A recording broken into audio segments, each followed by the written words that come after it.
Hi, and welcome back to another edition of Relatable. I'm your host, Stephanie Michele. Today I'm going to be sharing some things that you may have not guessed about me, but if you've been watching for a while, you might guess that I believe a certain thing or lean towards a certain way.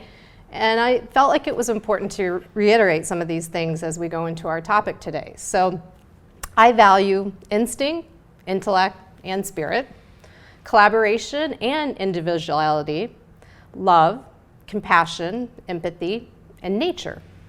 I believe in a collective humankind without favor of one race over the other. I believe there are strengths in both the feminine and the masculine expression and approach, yet there are times when we break things down by these two binary labels, it creates unnecessary conflict without context. I don't believe that people should be treated as products or property. And I say all this because while I was researching and preparing for the show, I found myself getting really angry and disgusted by some of the things I encounter. And my anger and disappointment started even just looking at the dictionary for the definition of matriarchy and patriarchy. So I'm going to read you the definitions from dictionary.com on both of those words. So first, matriarchy. A family, a society, or community, or state governed by women. Pretty straightforward. There wasn't much more of a definition for that. Then I go to patriarchy, a form of social organization in which the father is the supreme authority in the family, clan, or tribe, and descends in recognizing the male line with the children belonging to the father, clan, or tribe. The definition goes on to say, a social system in which power is held by men through cultural norms and customs that favor men without holding opportunity for women. Okay, so there's that. So I did more digging, and it was not hard to find. I mean, it was actually very easy to find a ton of male talking heads, politicians, religious leaders that expanded on how and why men should dominate and control, in some cases treat women like property. In some language, even the definition of, or the word they use to marry is actually take woman as wife, take her like property. On the contrast, people, and I say people because there's both men and women who advocate for more of a matriarchy. And what I found in common with these people is they weren't interested in having power over others. They cared more about maternal values, nurturing the natural part of nature and human beings, and building social society and cultures based on mutual respect. The general overview that I got, and this is general, and this is a big topic, and I realize that, is patriarchy is power over others, matriarchy, power from within. So, the big thought that I had in preparing for this is, yes, we live in a place and in most cultures that patriarchy is the norm. And my big question is, how's this really working for us? We've done this power, conquer, consume, repeat for thousands of years. And what has it really left us with? We have a planet that's depleted of resources. We have people starving, hurting, and addicted, and hurting each other. I mean, it's not hard to find evidence of all of those things. So, much like a small business that works really hard to get to the next point, the next success level, but doesn't really realize that they've burned through some of their most important resources, their most important people, and how we get to one point is hardly ever the thing that we need to do to get to the next point. We need new ideas and thinking. So that's kind of what I'm leaning into, and I'm super grateful that I have a guest today that's willing to talk about this and just be real about what is how should we be looking at matriarchy versus patriarchy. So with that being said, I'd love to introduce my guest. His name is Chris M. King. Chris is a high-performance executive coach and motivational speaker. He works primarily with female professionals and women-run organizations and teams. Chris also increases the emotional intelligence for male-fronted leadership teams. His clients experience improvement in performance, efficiency, communication, co-creation, and co-creation of innovation. His clients will also tell you that they experience relief from feeling stuck or burnout and overwhelmed so they can run their businesses or lives instead of having them run the person. Welcome, Chris. Thank you. Grateful to be here. I appreciate it. I'm so glad that we're having this conversation today. Yeah, I'm excited. When you called me up, I thought this is great. I could definitely get in on this. You could dive in. I can dive in. Well, first thing that I'd like to give the guest an opportunity to just say, is there anything that's pulling your attention that might get in the way of having this conversation that you just want to share off the top of your head before we just dive in? No, you're ready.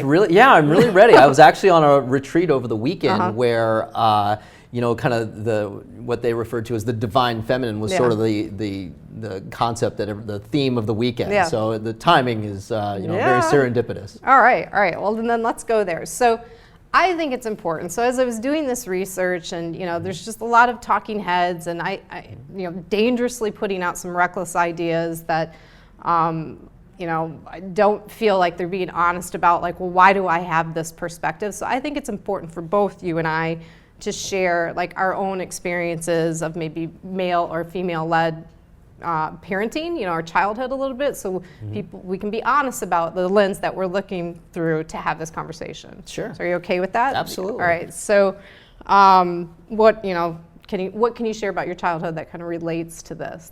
Sure.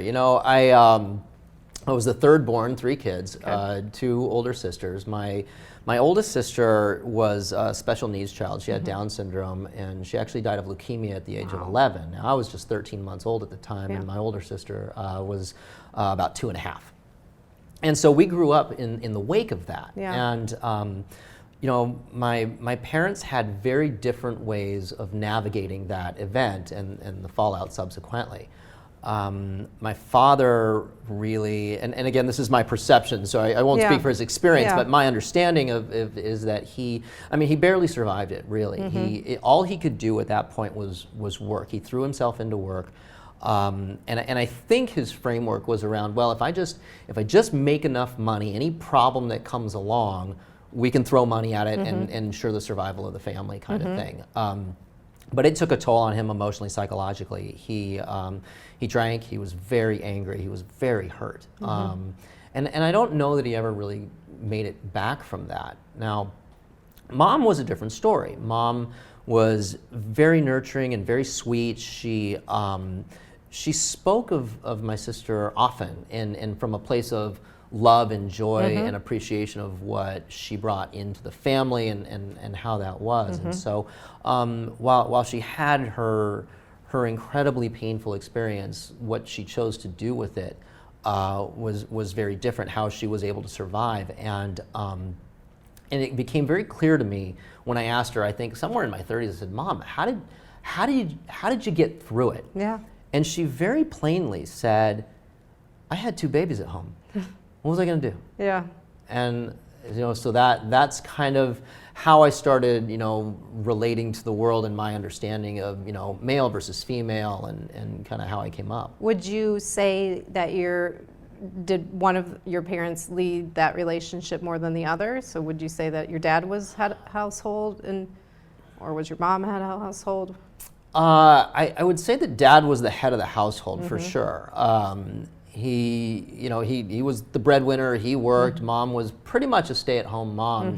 She had jobs here and there. She worked for the Red Cross actually for 30 years, but she somehow managed to balance that out. She was home when we got home from school, that kind of thing. So, but he was definitely he ruled the roost. He ruled the roost. Yeah. And did your parents stay together through? No, my father left when I was about 8 years old. Yeah. They divorced when I was 10. Okay.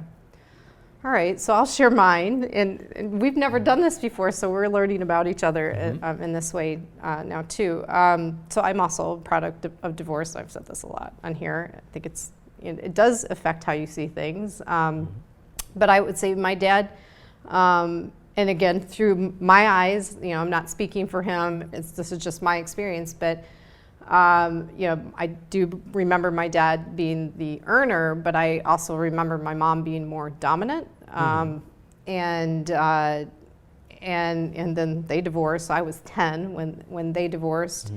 And I'm the middle child, so again, like weird. I think the middle child gets all kinds of weirdness about like how they relate with their siblings and their parents. But I can say it felt like my mom. So my mom's on her third marriage, and it feels like she's got this right. And there's more of a co-created lead in that relationship, but possibly from my experience went in more female-led or more dominating into that second relationship. And my dad, it was challenging for my dad to experience that part of her, and I think that it's it feels like he stepped back from kind of leading and allowing his now wife, who's amazing, my stepmom, be more the leader in the relationship. And I'm not talking about breadwinning, but just making the decisions of the household and things like that. So I feel like I've experienced a little bit of both, like having more of a, well, no, I can't say that. I think my mom led more masculine, more like, she led with more masculine traits. So I haven't really experienced the feminine-led parenting. I think that, yeah. So who was the disciplinarian? They both were, but probably more my mom. Okay. Yeah, definitely more my mom. Yeah. Interesting. So there's that. So just, again, the reason why I think it's fair for us to do this, because this is a big topic, and the audience can make their own decisions. Well, of course, that's how they feel because of their experience. So it's nice to have a little bit of context before we go into this. So, so you heard how I feel about it in the opening monologue. Can we make a case that one's better than the other? Well, as far as matriarch, patriarch, I don't. I think it depends on the lens you look through. I don't know that one is better than the other. I mean, we're talking about difference, right? Yeah. And when you have when there are such different polarities, I think balance is important. I think each one of these sides brings really amazing and beautiful gifts to the table, right? Yeah. So how do we leverage that? How do we maximize that? How do we put all of this in service, right, to the family, to the to an organization? Yeah, I agree with that. To government, I feel like it's almost like two sides of a brain. Like if we can use both of those sides, naturally it would be better. Because we're involving more insight, more experience, more emotion, more intellect, and it seems like if we could utilize both. And I want to be clear. I'm actually. It's not about males and females, it's about feminine energy and masculine energy, and a male could have feminine energy. Yeah, so being able to utilize both of those in a very healthy way, in a very collaborative way, feels right to me. So yeah. Well, and it's difficult because we're not as boys, at least as I grew up. I grew up in the 70s and 80s, and the whole idea of having feminine energy was completely foreign concept at that time, right? My dad was not a sports guy, so I think I'm going to say, fortunately, I was not brought up with all of the sports and the machismo and all this kind of stuff. There's nothing wrong with that, right? Right. I mean, teamwork and everything. That's great. It was never this dominate, control, win sort of dynamic. So I had a lot more kind of nurturing and sweetness, I guess. But yeah, so so your dad had some, was okay with the feminine qualities or some nurturing aspects? Yeah, my father actually was. He was at his core. He's really a very sweet man. He really is. Very sweet, very sensitive, very loving. So and my mother the same way. I think with my sister's death, I think there was a lot of protective layers that calloused over. But yeah, but generally, we're not taught as boys about feminine energy. And if you look at the toys in the stores, they're so overly feminine and overly masculine with these prescribed color schemes and things like that, that it really does create this sort of weird separation. And back then the idea of a boy playing with dolls would have been like, oh, that's a terrible thing, right? So. I would, I believe my dad's really loving and nurturing as well. And what I'm hearing and you sharing your experience is that because boys are not taught to like really be curious about that or to work with that, like men are going to suppress that because like I don't want to show emotion, or I don't, this is not okay. I've never been told that can cry. My dad's father, my grandfather was very masculine and very ruled with a heavy fist, and just did not allow for anything but his way to be the right way. So I can understand, like, if my dad, knowing that he's very loving and having this side of him, how he would feel uncomfortable and expressing that, because he's had no guideline for that. It's never been shown that it's okay to to use that. So and that manifests in all different ways in society today. Like you either kind of pull yourself out of it, or you can get really angry. I mean, we're going to get into some of the things. I know we both looked at some articles and stuff. Yeah. And there's some crazy things going on in this world right now in terms of that, like suppressing a natural feminine energy, I think. And I believe that every person has a little bit of both, you know? So, yeah.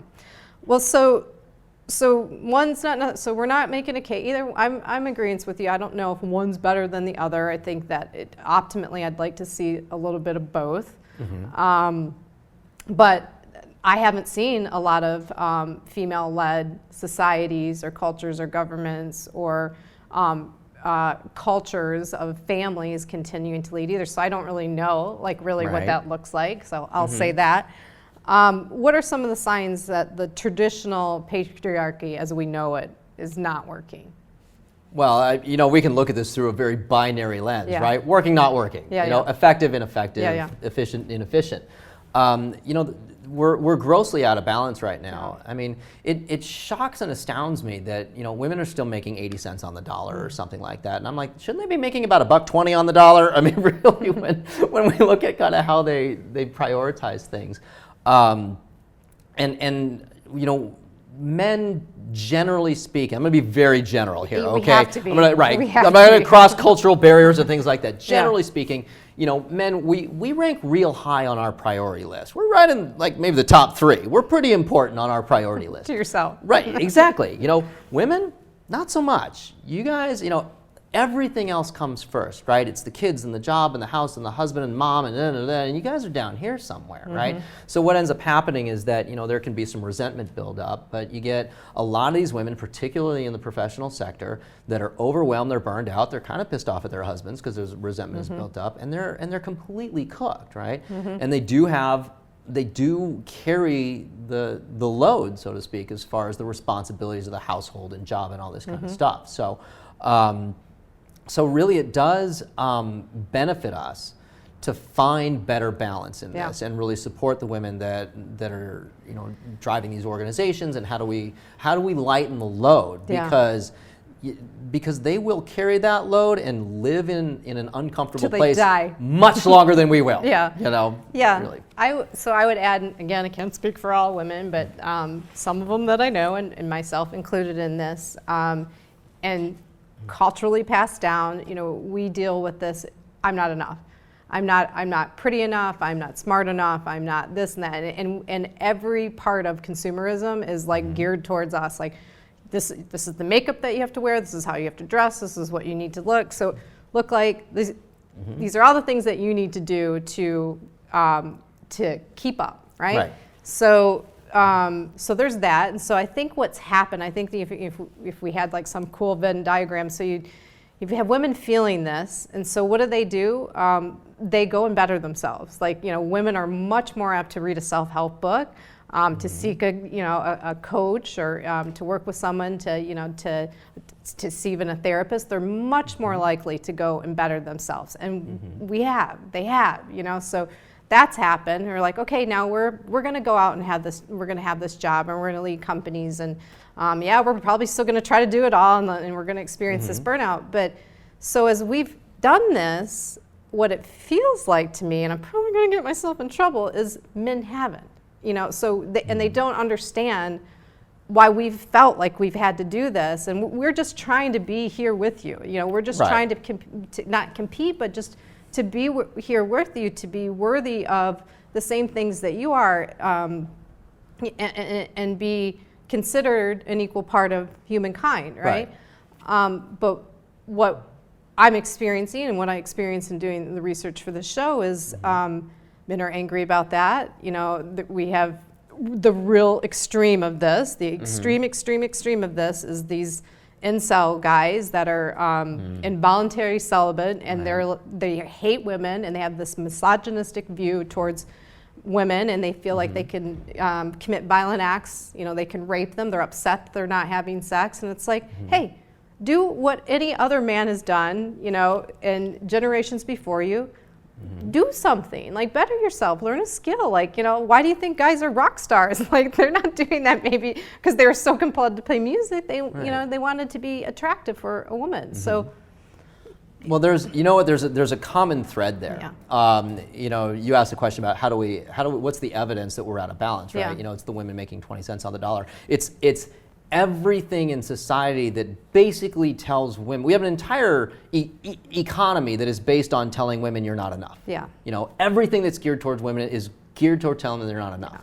So, and you get these guys, and on both sides, there's a level of accountability that needs to happen. I agree.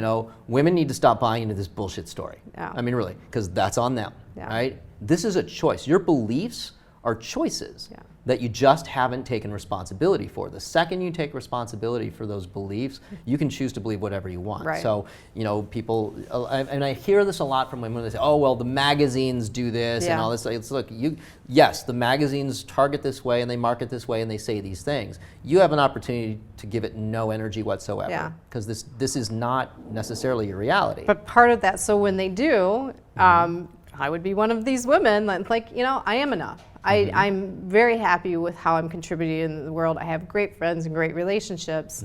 I am enough, but now that confidence creates another, a disconnect sometimes with men too. It's like, well, I don't know. Well, insecure men will always be threatened by strong women. I mean, that's so. There's a paradox of choice on both sides, right? Yeah, absolutely.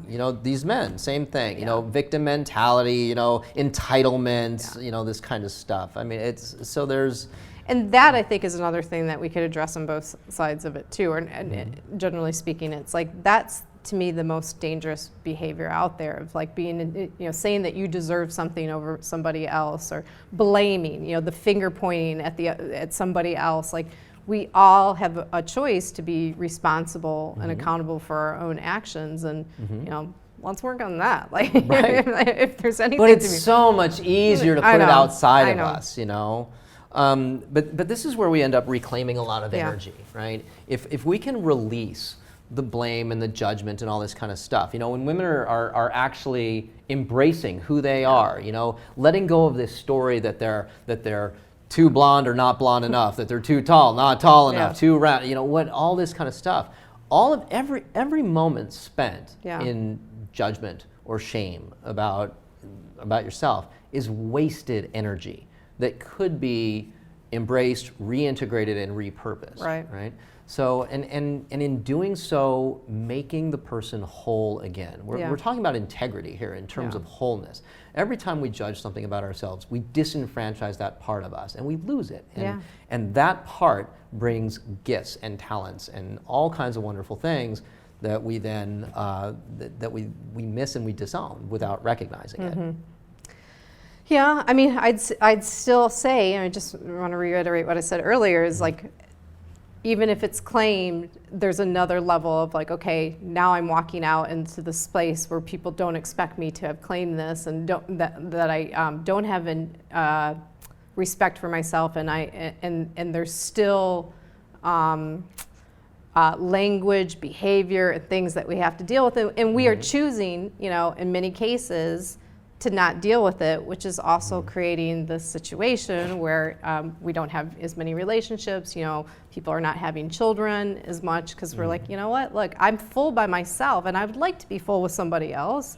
But you've got to at least come to the table with your own fullness to make this work. So, you know, it's the biggest complaint, and like I can only speak for me and my girlfriends right now. I can't speak for all women. I don't know all women, but that'd be amazing if I did. Haven't met them yet? yeah, I haven't met them yet. It's on my list of things to do, but I haven't met them yet.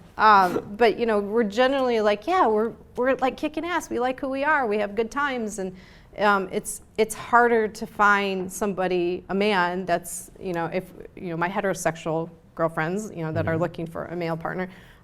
It's harder to find that in the current pool of men available right now. And I think part of this challenges too is how people are meeting. Okay. You know, we're not, you know, meeting in person, we're doing online dating, which is just such like a productized like version of like connecting, right? Like, no, it's quick judgments and you get this like, well, there's all these choices, but there's really not. And when you start to talk to people, it's like, oh, you start to remember where you are and like, oh, this person is not. And it's discouraging. Right. So I mean, I do, because I experience it, I do believe women have done more, generally speaking, women have done more work on themselves. They're more willing to do the work on themselves. And when I hear men whining about this, it's really frustrating because we're like, we want you to be here with us. We want to, you know, we would love for you to utilize some of the things that we've done to come here, you know. But it's such a, it's no longer tolerable to be with someone that's making sexist remarks or blaming. You know, blaming somebody else for their behavior, their own inadequacies. It's not okay. Well, and the thing is that the problems that we typically address, those aren't the problems. They're the result. Right? So we say, oh, online dating is so terrible or whatever. Like the problems in online dating are the result. So if you start asking the question, the result of what? You know? There is a crisis out there in masculinity. And most of us are, you know, I mean, you've probably met the somewhere between 35 to 55-year-old Peter Pan that's running around out there, right? We're rampant. And I say we because I've been that guy, you know? I just hadn't figured my stuff out and tried to get myself screwed together. But the sad truth is that most of us we're a society of men raised primarily by women. So we're taught how to be men through the lens of women. Now we also tend to have overbearing fathers, abusive fathers, absentee fathers, this kind of stuff. So there's a deep hole in our masculinity that we don't know is there, that we don't know how to fill, and that we don't even, you know, understand. And so what we end up doing is, as men, we go out into the world and we unconsciously seek to fill this empty hole that we don't know is there, and without knowing what to put in it. It's just this, and so the problem comes in because it's very easy to judge these men, right? And it serves us much more to move into a space of compassion, be like, man, this poor guy is missing like a core piece of his being, and he has no idea. So what does he end up doing? He ends up doing some kind of stupid thing or self-sabotaging an organization or sleeping with a 28-year-old or buying Corvettes and midlife crises and all these kinds of things, right? But this is how it shows up in the world, right? So if we can find a way, and there are some organizations out there that are dedicated to kind of fixing this dynamic, right? You know, there are some great men's organizations that really are coming from a higher level of awareness and a conscious place that are actively promoting men, own your shit, get it together, and let's move forward so we can meet women where they're already going. Because they're leaving us behind. What came up for me when you're sharing that is, you know, wouldn't it be awesome in parenting that, you know, both parents get to talk about their version or what they perceive as feminine energy or what they perceive as masculine energy, and having more of a dialogue with the child instead of letting this child like kind of figure it out and wear things that are ill-suited for them and having like these misconceptions. And yeah, we do live in a culture that we do have a lot of absentee parents and divorce, and so they're getting the unhealed or the temporarily broken part of their parent, and not getting the fullness of like, hey, this is the whole experience. Like this is daddy as a work in progress, which you will be too. You're going to constantly go through these evolutions of learning, and that's really what life is. But to have this like static, this is female energy, and this is the type of woman you should be looking for if you're a guy, and that's what's causing the problem. I think that's more like not allowing us to do what we're doing right now. Like kind of just talking through it and listening and saying this is only my experience. Like I encourage you to learn more about this. Like go and read a book, take a course, find one of these groups that works on these things, and then figure out what's best for you. Well, most parents, I think, will, and it's changing now. I mean, I have friends with young kids, 2 and 4 years old, and that kind of thing. And I also have friends with teenagers and off to college. And I think historically we've done a really good job of teaching kids what to think. And we haven't done a great job of teaching kids how to think, And I get a lot of clients, and I don't do advice. The way that my work is structured, I don't tell people what to do, and I don't give advice. My job is to get them to give them their advice, right? Right. So be accountable for their own actions. Right. And every now and then I'll get a client that really wants me to tell them what to do. I said, you really want to know what to do? Go ask a 6-year-old. Because they'll tell you, and they'll probably be right, because they haven't muddled it up with everything. It's like, no, it's too complicated for them. No, you've made this complicated. 6-year-old knows the truth. Yeah, I like it. Well, we've been talking more about the parenting side of this, but let's talk about just like leadership in government, feminine versus masculine energy. Again, not just male, female, because they can exist in different, what do I want to say, appearances of that. I mean, how can we not have this conversation and not talk about Trump, right? I mean, it's like, how can we do this? I had a feeling you might bring that up. I hate to put that out there, but how do we do it without talking about what's happening right now in our own culture in the U.S.? Again, Trump isn't the problem. Trump is the result of the problem. Oh, for sure. Right? Yeah. We elected him, and he's there because he was elected. Right. Well, and honestly, I do think there needs to be more women in charge. I think there need to be more women CEOs. I think there needs to be more balance. I mean, if you look at If you want to create the perfect recipe to create a psychopath, destroy the feminine in a man. That's guaranteed to do it. Now, what happens if we take this at the macro level? Yeah. We have a society that's out of balance here. So what is that society going to look like? It's the same thing, right? So now the problem is not Trump or any of this stuff. The problem is the system, because we've created a system. I don't think Hillary was any better. I think Hillary did a major disservice to women. There was one point where her argument for something, they were all ganging up. It was one of the early debates, and they got 7 guys or whatever it is.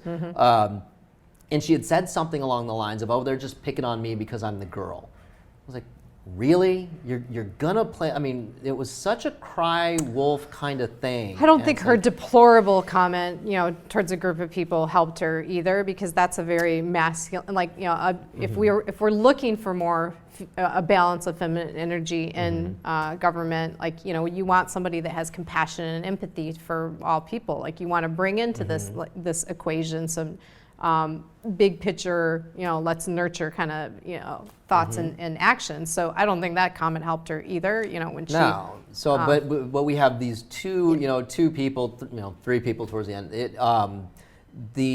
It's not so much a male-female thing. It is a balance problem, right? I don't know that Hillary was had a lot of that feminine energy, really. I mean, so how do we get somebody that really knows how to balance this out, that knows when someone needs the carrot and when someone needs the stick, I mean, it's just, how do we know when we need to a strong, firm hand and a nurturing guidance. You know, it's all about the balance. So, you know, I'm a big proponent of more female executives and female CEOs and all this, because I do want to see more feminine energy.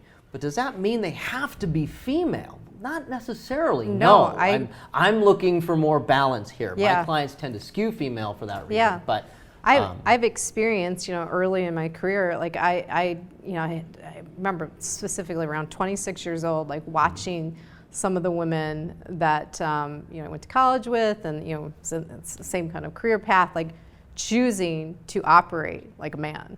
You know, like really, if they were going to compete and go up, they were choosing to operate in a very masculine way. And I'm like, I don't think that's for me. Like, I actually like being a female, and I like to think the best parts of me are more feminine. I have a lot of masculine energy, quite a bit of it actually, you know, in the way that I work and get things done. But I like my feminine side better, you know. So yeah, I agree. It's not necessarily a female that has to lead a business, but someone that actually leads from a, let's think about the collective whole here, you know, let's really look at our earth resources, let's care about that, let's create a work environment that's collaborative, that where everybody can be their best selves, so they're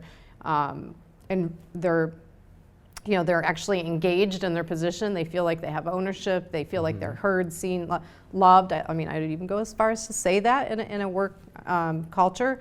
I like that. I mean, who wouldn't? You know, like, but when we lean towards power, greed, control, like the idea of supporting anybody that seems to be wanting to just control a certain group of people is, I'm not really excited about that. That doesn't feel right to me. But yeah, so I agree. Like, it's not, I would like to see for more female-led government, societies, businesses, but not, it doesn't necessarily mean that it's a woman. Right. It's just somebody that like has ownership of like, these qualities are good for society. Like, I'm not gonna hide them. I'm not gonna, I'm gonna show, being highly sensitive is not a weakness. It's actually a skill and something that's needed right now. I totally agree. That's all I'd say. So, you know, we're both kind of leaning towards this co-creation or co-leadership. Can we talk about why that, you know, how that doesn't work sometimes, or give maybe some guidance of like, well, that doesn't seem like, you know, co-creation, you know, co-leadership. How is that going to work out? Like, you talk about that? Well, you know, somebody does clearly, in most organizations at the end of the day, one person is making the decisions, really. Well, it's the structure you know, of business too. There's always like a 51% owner, or, you know. Something along those lines, right. So it's, you know, in my work, I don't look through the lens of right or wrong, good or bad, or even true or false. You know, we simply look through the lens of aligned or misaligned. You know, this is where we want to go. This is the end result we're looking for. I mean, if we look at this through the lens of neuroscience, right? At the end, everything that's happening right now is a result. It's a result of the actions that we took, which were driven by our feelings, which are how we experience our thoughts, which are given birth to by a belief system, right? And that belief system was written by about the time we were 6 years old, and it drives everything, right? And most people are pretty unconscious of what that system is and how it works, right? So, and they'll try to change a habit, but they don't, you know, they haven't connected to what that core value and belief is, and it's very ineffective to. Right. So if you want to experience, if anybody wants to experience a different reality than the one that is happening right now, then they have to align with that reality. And it's tracing back that same chain, you know, well, this is what I have, okay. This is what I want, okay? What are the actions that drive that? What are the feelings that drive those actions? What are the thoughts? What is the belief system? And look at the delta between these two things. Now, the problem is this system is what people would call reality. And so what we're talking about is having to change, you know, I mean, at my age, I've got, you know, 40 years of well-established practice system working. That's my reality. It just doesn't change like that. So, and collective, you know, collective belief systems, you know, the culture of an organization or something, it's the same thing. So we have to, the opportunity is to disrupt that pattern and bring conscious awareness to it so we can realign it with an intended outcome. Yeah. I like the idea of the best tool for disruption is why questions. It's like, really, why are we doing it this way? Well, why? Well, like getting down yeah. to, because I think once you allow people to answer those questions, you do get into a core value and belief, situation. It's like, oh, okay, that's what we're dealing with. Well, do we have to work on that, to be able to move forward? Or is that okay? And is that aligned with is the team aligned on those values and beliefs for this project company? See, now here's where are you open to feedback on that? Yeah. Here's where you get into trouble with this, right? The why question, it's number one, it's very heady, right? Which is very, very masculine, right? Yeah. It's up here. It also has an air of an adversarial air to it. When I ask somebody, why did you do that? Well, now I've put them in a defensive position. So if we can reframe this a little bit, right? And ask the question from, even just changing the wording around it, like, wait, help me understand this. To clarify, I would never just go, why? Right, no, I understand. Why do you why do you feel that way? Why is this important to you? Right, Yeah, see, now this is where the dynamic comes in and when things start to break down. Yeah. Because it's the way the brain hears these things, right? Quite frequently, if somebody asks you why you did something, they're not actually asking you why you did it. What they're saying is, I don't like that you did it, and I'm in judgment of you for doing it, right? Yeah. So, so it can create that adversarial dynamic. So if we can come from a more feminine space, right, of a nurturing, either a curiosity or a, well, how does it feel when we're doing this? Like here in this organization, how do we feel about this dynamic? Yeah. Now that's a different question. Definitely, and maybe the more feminine way to ask that question is a statement prior to the question, like, it's really important to me to understand where you're coming from here. Like, I really want to understand where you're coming from. Can you tell me why this is important to you, or why doing it this way really feels right to you? Absolutely. Yeah. So. But you do get, but I do agree, like, a why question a why question has to be in the right sequence of things, but it does reveal a lot of values and beliefs. So if you can find a nice way to ask it, and not nice, but a more feminine way to ask it, it's powerful. Well, if we can take the charge out of that, which is typically going to land in fear, shame, or judgment, right?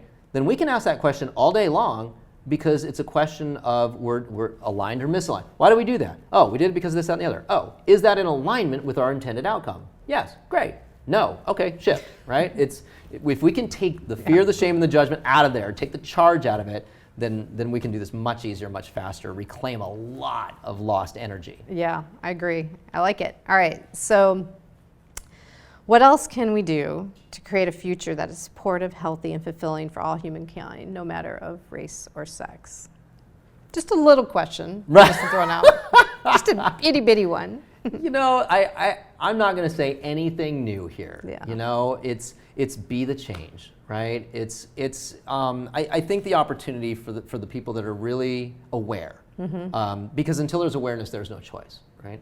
So the people that are doing this work, male or female, the onus is on them, because the people that come up and they're going to try and suck you into the old dynamic. They're going to try and get you down to their level, and it's challenging sometimes. I know when somebody tries to hook me, there can be that tendency. I want to go down there and I want to mix it up and I want to fight them on this. These misogynistic guys that have all these things that are going to just spit venom.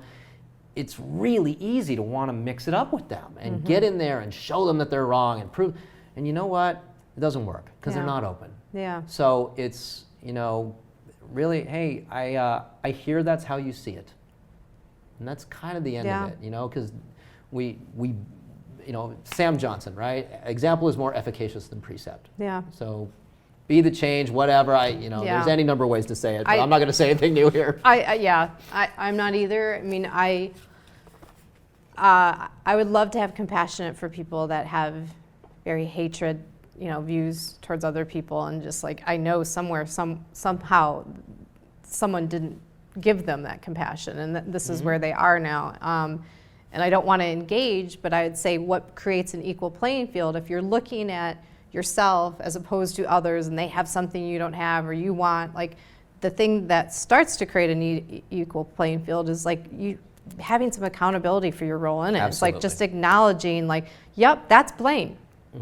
That's shame. Okay, that's where it all starts. Like that, that's our human. That's the human condition, right? Like you gotta own it and move on. But that to me feels like the biggest disconnect in our country right now. It's not a Democrat Republican. It's more of a, some people know they're a work in progress and they're kind of working on it. Go, oh, that wasn't my best self. I'm sorry. That wasn't great. And some are like, no, it's your fault. I'm blaming you.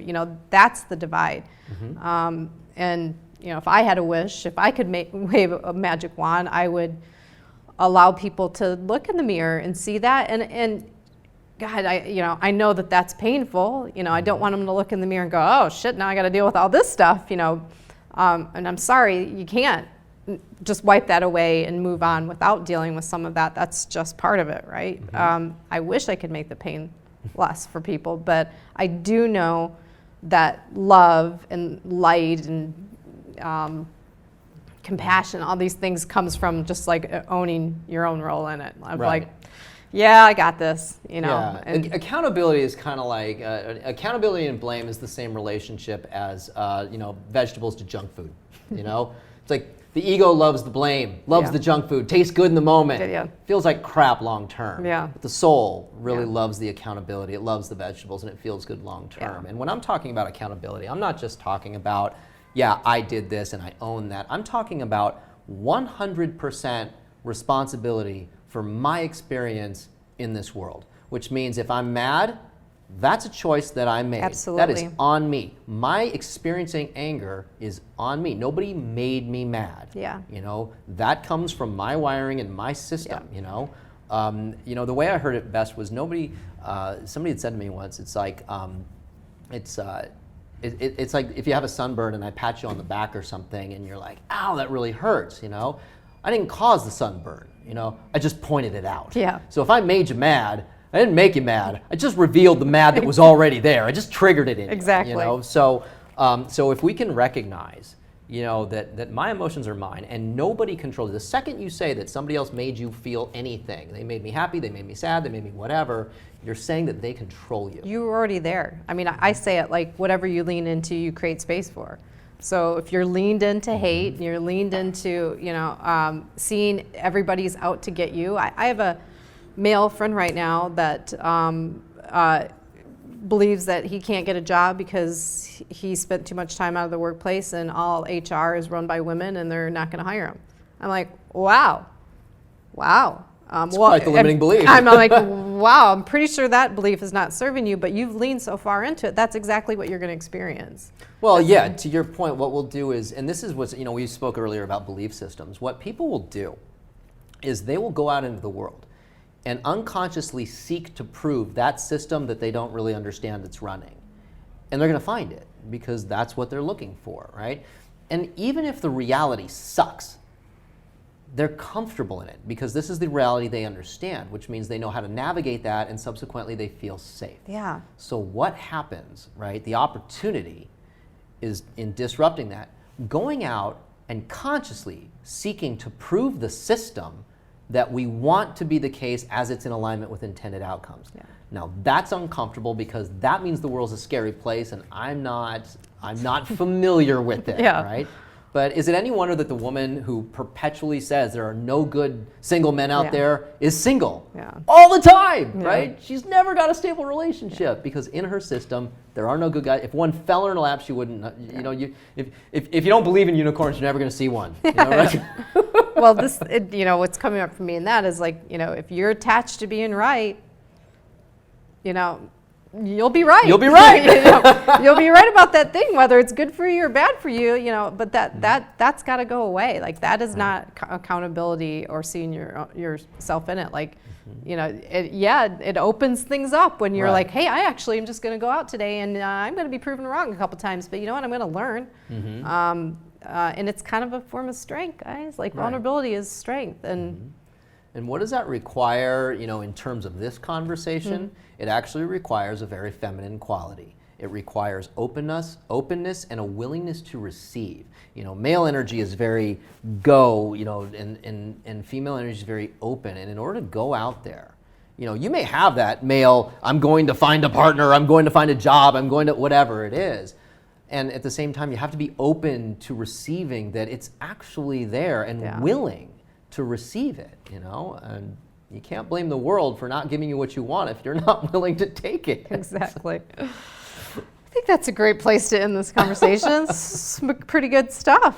I hope this has been helpful for people. I mean, we could go on for probably 3 hours, you know, and go into it and again, not about right or wrong, but just like opening the conversation so there's exploration and somebody can kind of see themselves in it and go, okay, now I'm going to go take this and do something with it. You know, I think that's life and the human condition, and accepting and loving yourself is a work in progress. Right. I think that's the thing that we can do right now today in any given moment is apply that feminine energy quality to ourselves. You know, nurturing, compassion, tenderness, gentleness, you know, even for all those aspects of ourselves that we don't necessarily love so much, that we're, you know, okay, maybe we're not ready to love it yet, but maybe we can just give it some gentleness and some softness, and that moves the needle. Yeah. And I think it connects too. So, you know, if we're feeling disconnected, you know, if we've made this conversation about male and female, like that energy does bring us together. Absolutely. So, all right. Well, we get to do a couple more things on the show today. So I always ask kind of an off-topic question so people can see, just, you know, learn a little bit more about you. I like to say, like, there's always more information available. I mean, we just touched the surface on a pretty broad topic today, but there's always more information available, and at any given time, the circumstances and how we're relating can change. So you okay for me to ask you a random, silly, could be silly, we don't know. What do you got? Sometimes the box has a mind of its own. Sometimes it stays on. Sometimes it stays on point, sometimes it doesn't. Okay. I don't even know where to go with this, but ask, what's your sexiest outfit? My sexiest outfit. Oh man, you know, I guess I'll, because it's going to be very subjective. I think I'll just answer from where I feel sexiest. There you go. There you go. You know, it really is the jeans and t-shirt thing. I mean, I do have a suit. No, I have two. I almost never wear them. Yeah. I'm jeans, t-shirt. This is pretty much it. This is That's how you feel good. Yeah, it is it's awesome. me. If I showed up in a suit, my clients would be like, really? Are you sure? Who are you? Right. Where did you go? All right. Well, let's move on because we are running out of time. So there's two more things that we get to do together today. One is I'm going to invite you to share a heart swell to a person in your life. Heart swell meaning, like, you know, just someone that you really deserves a shout out, that's been instrumental in shaping you, your values and beliefs, that's been supportive as you've figured it out. It could be a new commitment to this person or a tribute, whatever, and it could be a group of people. But my point in asking guests to do this is just to show that it's not that hard to do, and hopefully encourage other people to pick up the phone or schedule a time to be with somebody and say, you know what, you mean the world to me, and here's why. So does someone come to mind? You know, my sister, actually, she's always been such a champion of me, and just even when I wasn't a champion of myself, you know, and we've certainly had our dynamic, you know, there was some power struggles there, but when the fit hit the shan, she was always there. And nice. So much appreciation. What's her first name? Just give her a shout. Well, you know what? I'm going to give it to both of them, actually. Okay. I have a stepsister, Gina, and my sister, Stephanie. Oh, you have a sister named Stephanie? I have a sister named Stephanie Michele. Are you kidding me? No, Have we talked about this? Spells it like you do, too. Oh, my goodness. Well, there you go. I just learned a fun fact about Chris. There you go. All right. Well, that's awesome. To both sisters and stepsister, and hey, fellow Stephanie Michele, I feel you, girl. All right, so the last thing that we get to do together, so I'd like to issue a social challenge of the week, based on what we talked about, you know, just something for someone to try, like a little social experiment, or maybe it's journaling about something. And and I want us to like figure this out together. Like, Okay. what I'm leaned into is maybe someone, if they identify more masculine or female, take the opposite and find traits, maybe list, just journal a little bit, like, oh yeah, I actually have some things that that based on my experience with the world, like feel more feminine, and just spending some time with that, like just more of a journaling exercise. But what thoughts come up? Well, journaling's great. That's one of the best things that I think we can do to kind of move through processes and things like that. I think, that's tough. I think asking the question, what is my relationship to women? Now, and I don't mean like I mean women as a concept, Okay. the same way I might say like, what is your relationship to father? Not your father, but father as a concept, right? What is my relationship to woman as a concept, right? And explore that a little bit, really dig in and explore that, because I'll be very candid with you. This has been, for me, I got to where I am because I went through the shit, I had a very challenging relationship with regard to women and a concept of woman, and I went through a misogynistic phase, and I didn't even know it. That's the thing about most misogynists; they don't know it that they're misogynists. So when I came out of that, I was like, dear God, wow, that So being able to really give myself permission, to explore that from a place of vulnerability, from a place of sensitivity, from a place of compassion and nurturing and understanding, for the purpose of understanding and ultimately alignment. Yeah. First of all, thank you for sharing that. I think that's real, and people need to know that it's okay. Oh yeah, I was an insufferable ass, I'll tell you.